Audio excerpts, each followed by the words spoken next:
Le paludisme, cette maladie qui fait ravage dans les régions tropicales d'Asie, d'Amérique latine et d'Afrique principalement. Il y a 16 ans, l'Organisation mondiale de la santé lui a dédié une journée internationale de lutte le 25 avril. Cette menace a fait, selon les derniers chiffres de l'OMS, 619 000 décès en 2021, 247 millions de nouveaux cas la même année, dont 95% des cas dans la région africaine. Alors, c'est quoi le paludisme ou malaria? Il est causé par un parasite de 5 espèces de Plasmodium, responsable du paludisme humain, dont le falciparum, qui est le parasite provoquant le plus de décès, et c'est aussi le plus répandu sur le continent africain. La femelle moustique du genre Anophèle n'est que le vecteur qui transmet le parasite.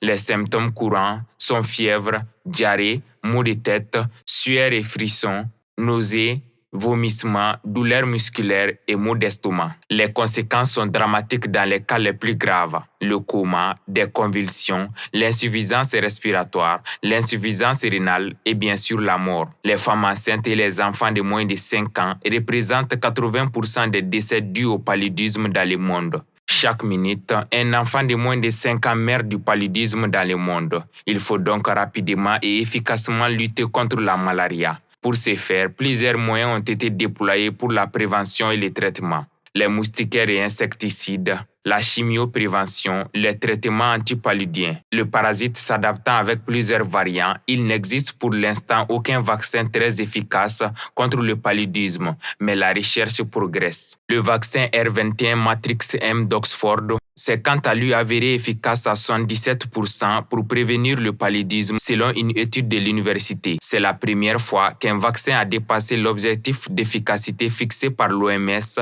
à 75%. Des essais de phase 3 de plus grande envergure ont débuté pour le R2. Ils concerneront 4 800 enfants pendant un an avec un suivi de 2023 à 2024 au Burkina Faso et au Mali.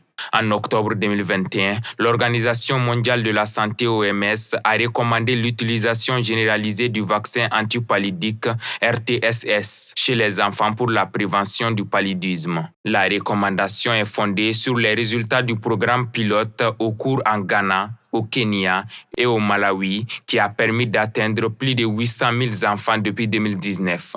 La Journée mondiale de lutte contre le paludisme est l'occasion de souligner la nécessité d'investissement continu et d'un engagement politique durable en faveur de la prévention et de la lutte contre cette maladie.